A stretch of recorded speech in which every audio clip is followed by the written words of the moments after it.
All right. Well, let's start with a question I ask is like, what's your why for competing in HYROX or any sporting event that you do? What's the motivation, the why behind it?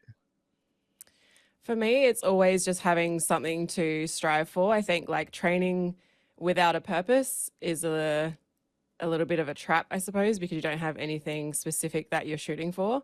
So for HYROX, for example, you know the exact format. So it's easy to be able to know, okay, I need to be solid at running, I need to be able to do burpees, I need to be able to do wall balls, et cetera, et cetera. And you even know like these specific weights. So for us, we trained with heavier than what we needed to. So that on the day I was like, 10 kilo lunge, that's easy. Nice, nice. And how was like that was your first HYROX you did at Melbourne at the weekend, right? How was it? Did you Yeah. enjoy it? Yeah, it was cool. We did like a simulation HYROX, I suppose, with what we have in our gym the week before. So I had a bit of an idea and I did that just under two or just over 2 hours. So I kind of knew I was going to be around that area. But I think what I didn't take into consideration was how like amped you are at the event because obviously like the atmosphere is just crazy. And for the first 30 minutes, I just could not keep my heart rate down because I was like, this is so exciting. This is so amazing. And I was like redlining on the first three stations. I'm like, I just need to relax a little bit and just get my breath back a bit.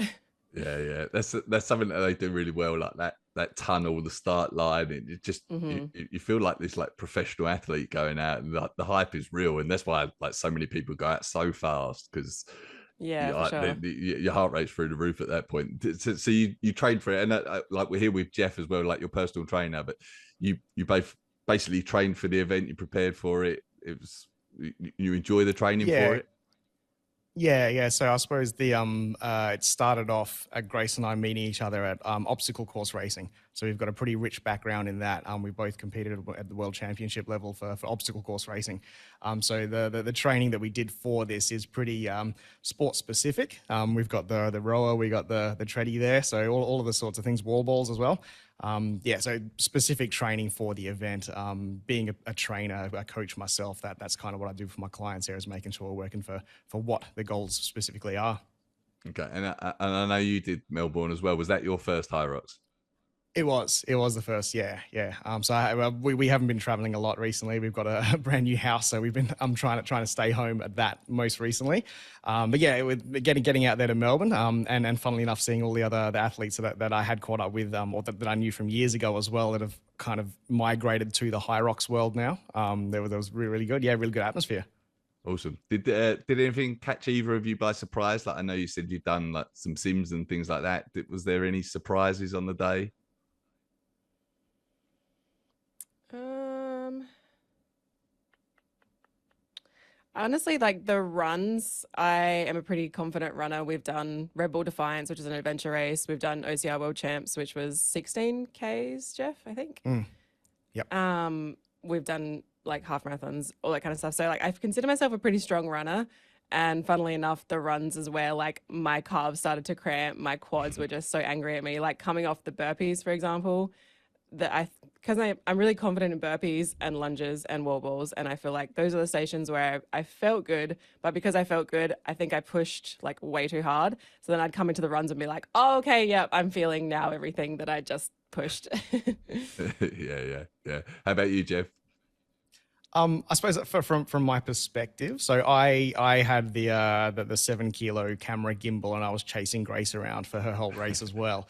And one thing that occurred to me was I suppose in training, generally when you jump off of something, you'll catch your breath, you'll take a drink, and then you jump onto the next one. Whereas on the race day, you don't really take into account the effect of the rock zone, the atmosphere there, going from the run under the arch and then spending like 7 seconds recovering before you hit the rower. So that sort of thing is where I saw Grace potentially not recover enough for certain things, or maybe spend a bit too much time later in the race once she had I suppose hit those ATP limits there.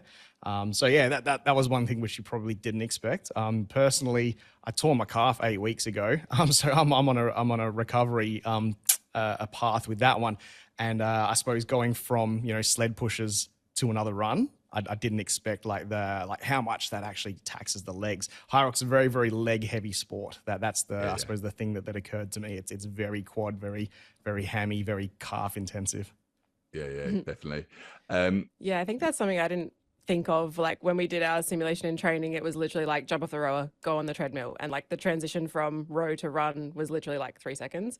Whereas I think I looked at my HYROX wrap up thing, and I think I spent in total 16 minutes in the rock zone, which is like a significant chunk of my time. And obviously we were doing camera stuff. So I did take a sec to kind of talk to the camera and get some content. But yeah, I could have had like, an hour 45 if I hadn't wasted 15 minutes like in that rock zone. yeah. You're certainly not the first to forget the rock zone when like doing a sim in the gym.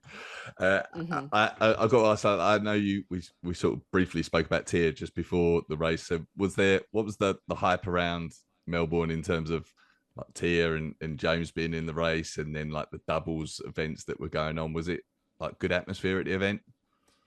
Yeah, so Jeff's run on the Saturday, I think like we thought that was huge, and seeing everyone like around their competitors there, the atmosphere was thriving. But then the Sunday, I think it doubled in size, and I'm assuming it was because of the stars that were there. And funnily enough, they started as I think I was on my 3rd or 4th lap, and I was running with this girl who had made friends along the way. We were kind of like sharing in our suffering. And we were like, oh crap, they're about to start. And everyone's like screaming, going in, and they just like flew past. And we're like, okay, I just want to finish. I don't want to get lapped by them. My goal is to just finish before they finish. And I think I made it with like a couple minutes to spare, and then I saw them cross the line. So that's my flex. Didn't get lapped. Nice. Didn't get lapped by Tia. Nice.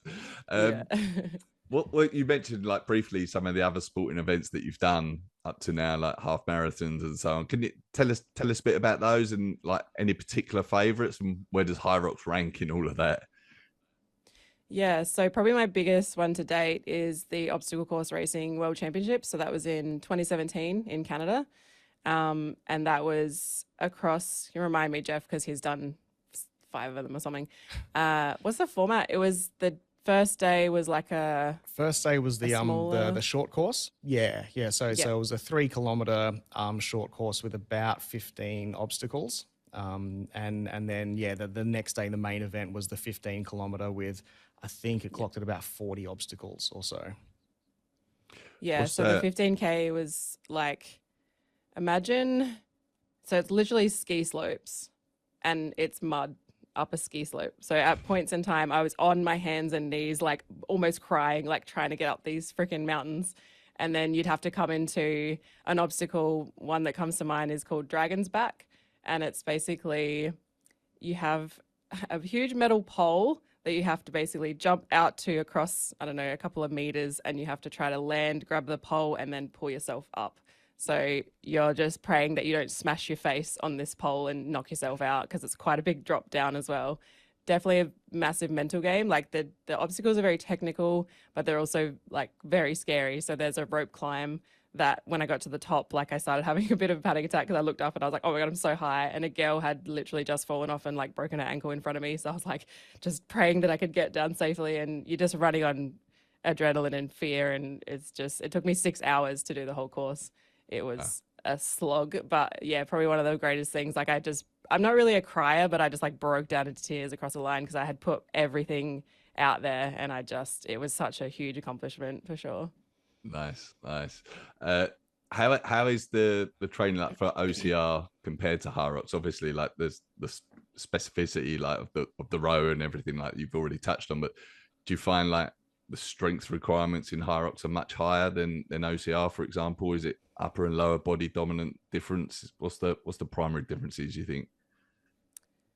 OCR is very grip intensive because it's a lot of hanging off things. There's a lot of rigs, a lot of rope climbs. The runs obviously are quite long, but they are broken up. So it's kind of similar to HYROX in that sense, where you're doing like a short run and then you're hitting something and then you're going back into a run. So the transition's kind of similar, I suppose. OCR, I think, feels a bit more brutal because you're literally on your hands and knees in the mud at points. Like you're climbing under barbed wire with mud all over you. And that also adds a bit of challenge to obstacles when you get there and you're like slippery because you're just covered in crap. Whereas HYROX is very clean. It's nice. You don't come off looking like hell. I think a good comparison would be HYROX would be triathlon, whereas your OCRs would be your adventure racing. So I feel like HYROX, like Grace said, it's very, very clean. It's very fast. It's very snappy. It's very, very elegant as a sport, because a lot of the things you can train very easily at your own gym. It's a very, very accessible functional fitness stuff. So the weights aren't ridiculous. A lot of the stuff there is very, very easily accessible. Yeah, definitely.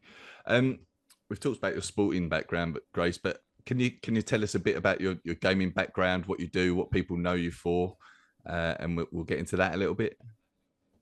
Yeah, for sure. So since 2016, I've been a full-time content creator and gamer. So my day-to-day is basically like get up, get ready for streaming. I'll stream 6 to 7 hours on a normal day, and then we normally transition into a workout stream in the afternoon.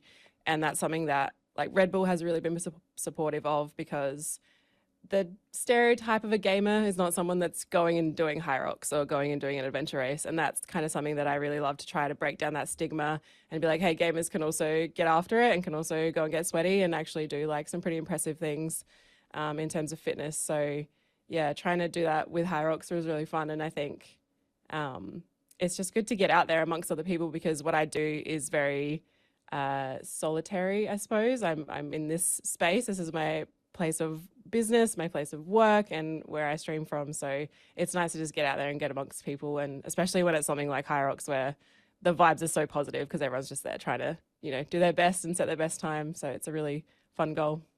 Cool. You've built like quite a big community in your world. Have they reacted quite well to like your ventures into the fitness side of things as well?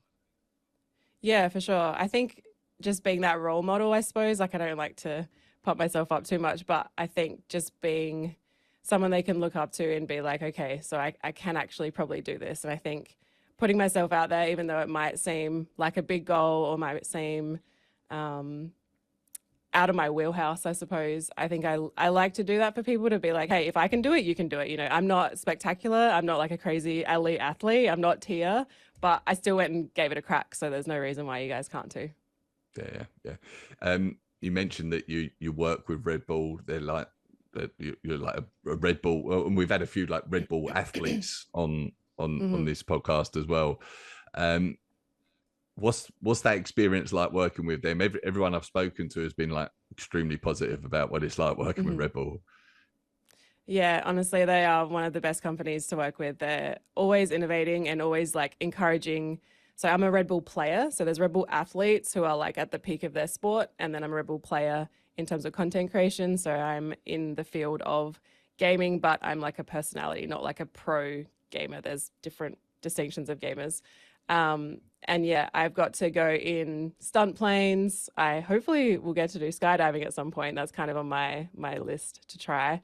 I've got to go in rally cars, supercars. Like I've just had the most amazing opportunities with Red Bull. We've been to Dubai and we're like driving dune buggies in the friggin' desert. And it's like a dream. When you're at these events, you'll kind of take a step back and be like, is this actually my life? This is like crazy. I saw as well you've done, was it the Dodgeball Royale, Game Ball Royale recently? Was that good? Yeah, that was at PAX. That was actually at the same event space, the convention center where HYROX was. So where we were standing on the dodgeball field, I was like, at the point in time in HYROX, I'm like, I'm pretty sure this is exactly where dodgeball was, and I'm like in this different world now. You mentioned like a big part of what you do is like content creation. And a lot of people listening to this really like are in personal training world or whatever in the content creation world.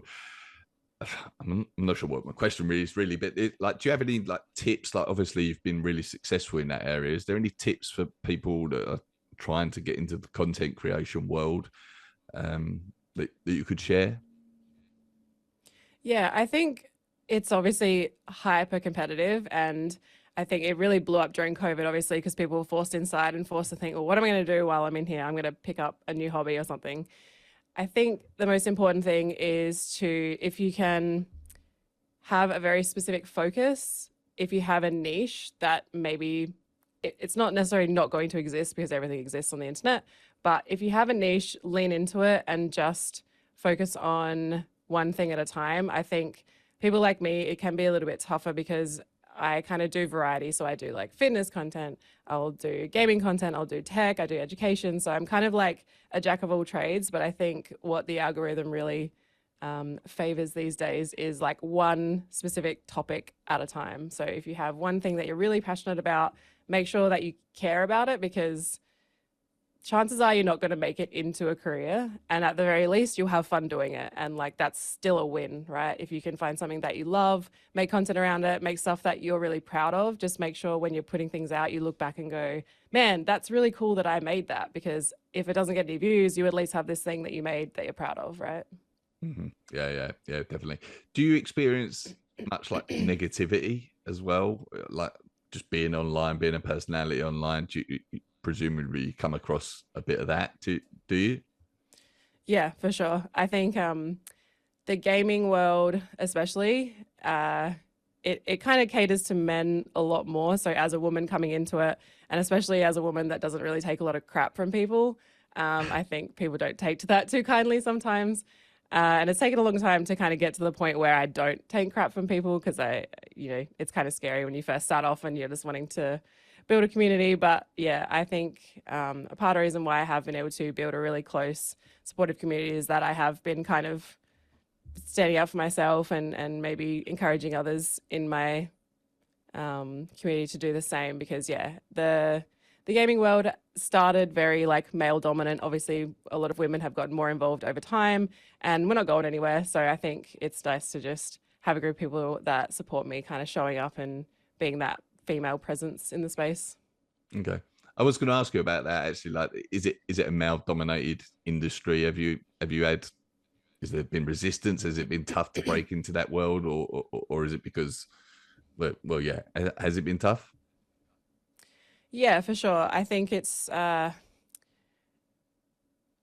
lot of people, it's not necessarily, it's like the viewers and the kind of the toxic, chronically online people that don't want to see you succeed. Most people in the industry and who actually have any bearing on the industry, everyone wants everyone to succeed realistically in business. No one's really like counting on you to fail and celebrating that. So I think it's important when you are coming up or getting involved in the online space, it's just, I know it's easy to say, it's quite hard to do, but you really just have to ignore people that are just being like mindlessly hateful. I love constructive criticism. I'll be the first person to like accept criticism and be like, okay, cool, I'm going to take that on board and move with it. But a lot of the time it is not constructive. It's just like silly, toxic things that you just need to not even worry about, because it's not productive at all. Yeah. Do you have any particular, like any moments in your career, your job that you're particularly proud of, that you look back on and are proud of?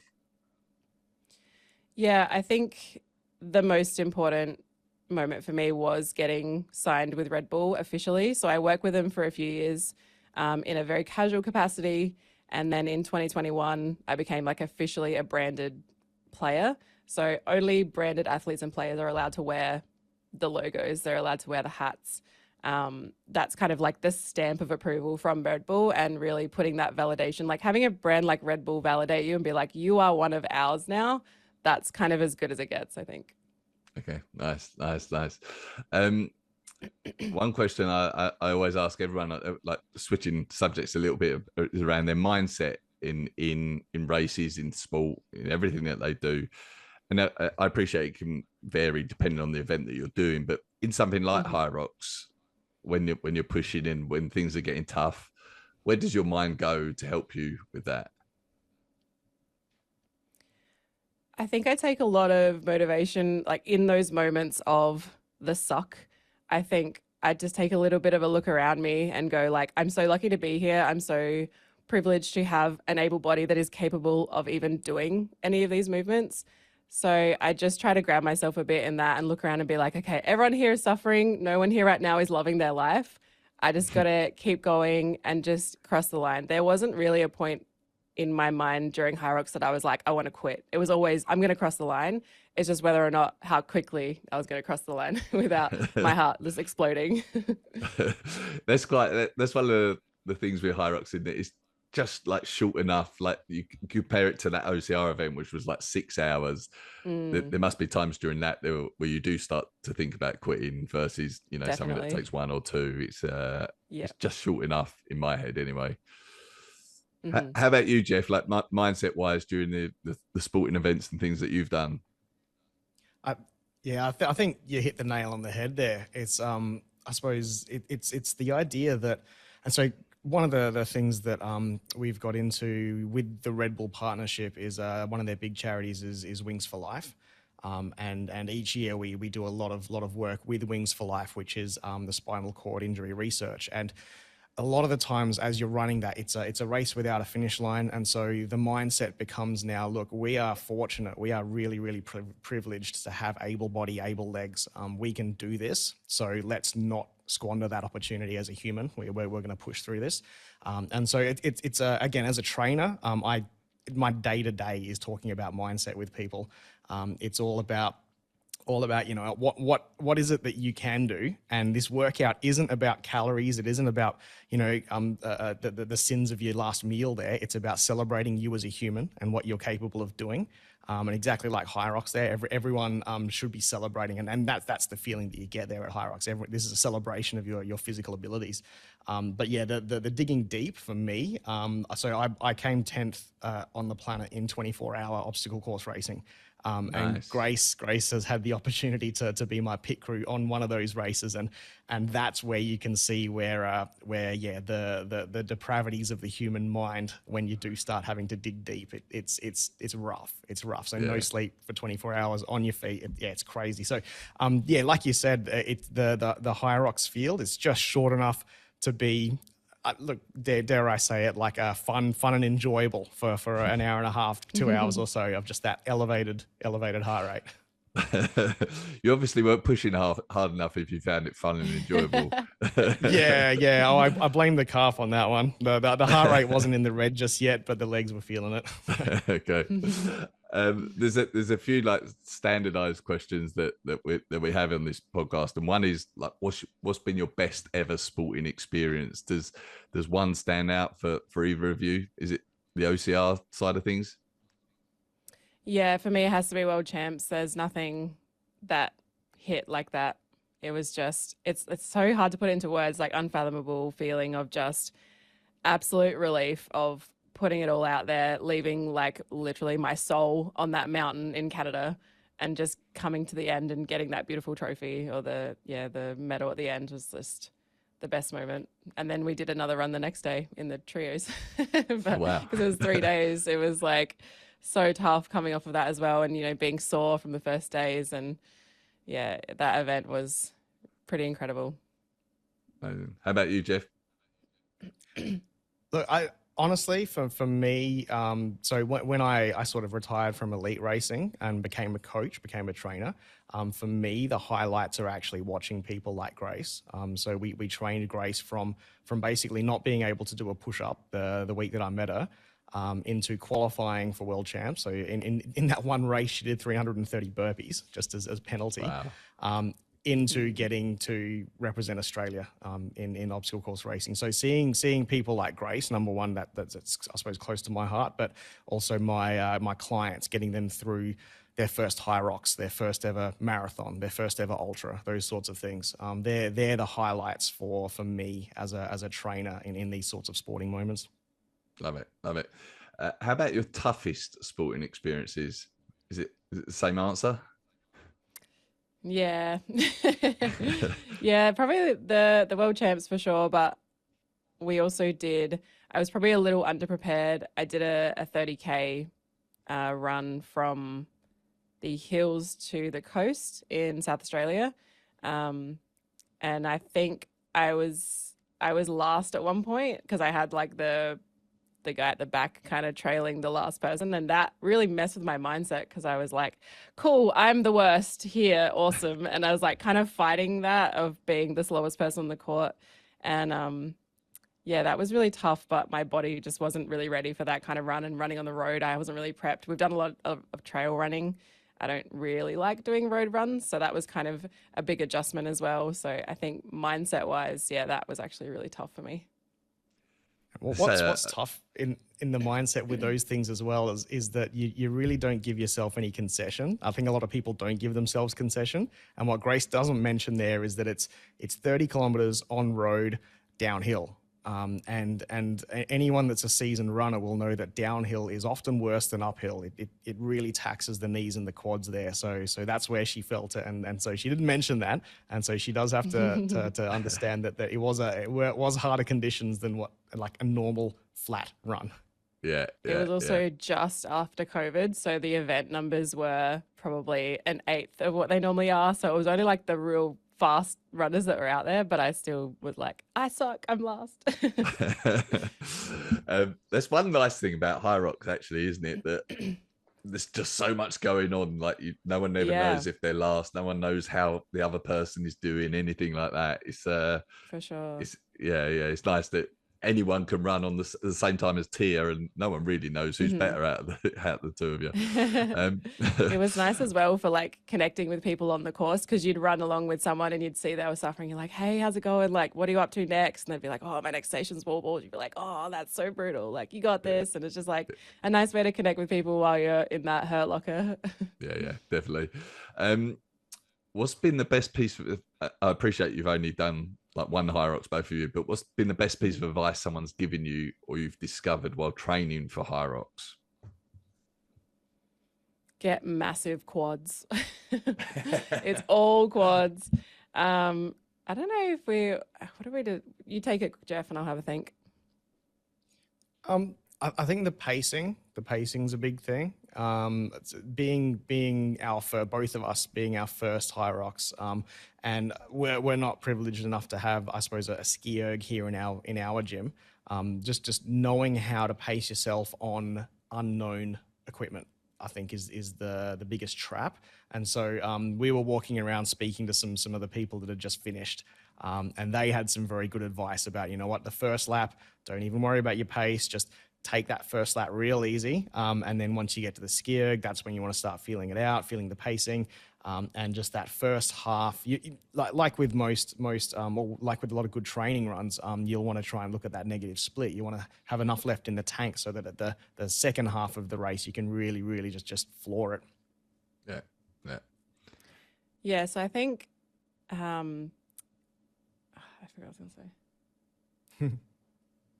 Oh, so for me, learning during the race, it was very clear what I was comfortable with. The burpees, I've done tens of thousands of burpees, so I was like, I know exactly what I'm in for. I know how it's going to feel. The lunges, same deal. The wall balls, the same, and same with the rower. Farmer's carry felt a lot further than I thought. I thought I was going to be so fine. I'm like, I'm going to put it down. It's going to be so fine. And then I was like, okay, yeah, this is starting to get a little bit heavy. But definitely just preparedness. If you can get on them, if you are going to sign up for a HYROX, just get on the equipment. You know exactly what's in the race. You know exactly what the weights are going to be. So get that equipment and train with it, because the more comfortable you are in training, the more comfortable you're going to be during the run, because they were the stations where I was like so fine, the ones that I had trained inside and out. But yeah, the ski erg surprised me with how long that took. I wasn't ready for that. I kind of thought it would be a similar time to the rower. I was like, hey, cool, I can row like, under 2 minutes per 500 meters on a rower. So the ski erg should be about the same. And I think it took me like 6 minutes. And it was tough coming off that run as well, just being like on the 190 heart rate. I'm like, man, this is so tough. There's something about standing in just that one spot as well doing the ski that makes it feel longer than it really is. Yeah, the rower, at least you're kind of like moving a bit more. Yeah. And then the last of our like sort of standard questions is, if you could plant one idea or piece of advice in the mind of everyone listening, and it could be anything, what would it be? Don't wait for everything to be perfect.